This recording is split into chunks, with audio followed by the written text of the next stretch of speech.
Hi everyone, this week we've been studying problem analysis and needs assessment, and I wanted to share some of the big ideas that stuck out to me.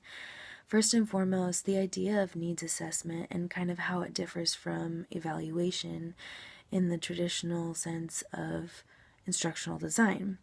When we're creating these programs and training sessions and so forth, tools that we can use to improve problems and performance, we're kind of looking at the here and now in the sense of here's an issue, let's fix it. Whereas needs assessment kind of creates a process to achieve the desired results. The Guide to Assessing Needs text defined needs as the differences between your current achievements and your desired accomplishments. And that really stuck out to me because it creates a visual of a gap that we're trying to close, and it's not something that is instantaneous. It's something that we need to be constantly working on, creating a cycle of assessment, evaluation, planning, acting, and monitoring to make sure that we're consistently improving, not just here and now, but kind of predicting future issues and handling them as they come. The second major idea that stuck out to me this week was root cause analysis, which is exactly what it sounds like. We're finding the root of the problem rather than kind of these topical issues or symptoms that we need to fix right away. Oftentimes, especially in a job like mine, I work as a barista at Starbucks. We look at these here and now issues and just fix them, put a band-aid to say over them. And we don't really take the time to understand the root problem that will be able to help us improve long term and kind of alleviate the issues that we're having.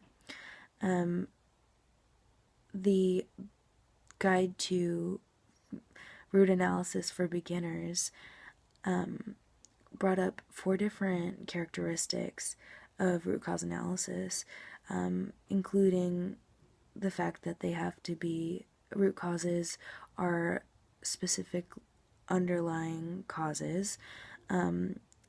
Management has to have control to fix them, and they can be reasonably identified, so easily identified with a little bit of application. And the last one is there can be successful recommendations for preventing reoccurrences once we find the root cause. Really, the idea that stuck out to me, which was that management would have to be in control to be able to fix it. And in a position like mine, where you have multiple stores under this giant umbrella of corporation, it is really hard sometimes to fix root causes because we don't have the capacities to do something like that. These major ideas of like customer and store communication. Every store differs, so it's not the same across the board, which makes it really difficult for customers and confusing at times.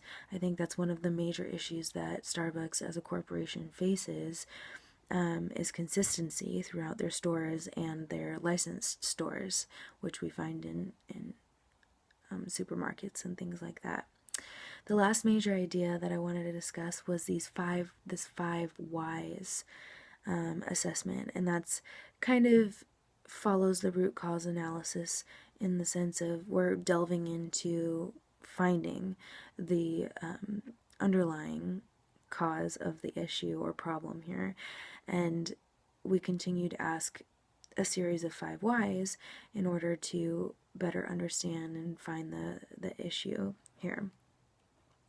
So for me personally, in my job, we're focused on speed and performance and consistency as far as our beverages and food go, and service as well. That's what Starbucks strives for. And I think one of the major issues we have is time, and that time grows longer due to the fact that there's a lot of moving pieces. We have different people barring, different people at the cash register, we have another person doing food, supplying, those that are working on bar, and so why are our times so slow? We have multiple people. Well, it's not that easy.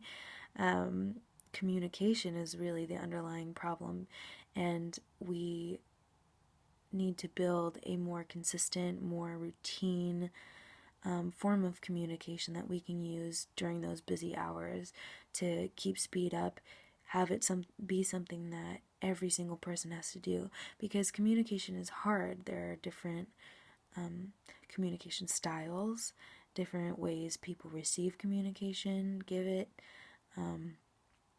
And in order to fix our time issue, we need to fix our communication issue. So, kind of figuring out how we can do that would be a great option for needs assessment and how we can do that. So, that's all I have. It's been a really interesting week understanding the processes that we have to go through to really understand a problem and in order to improve performance.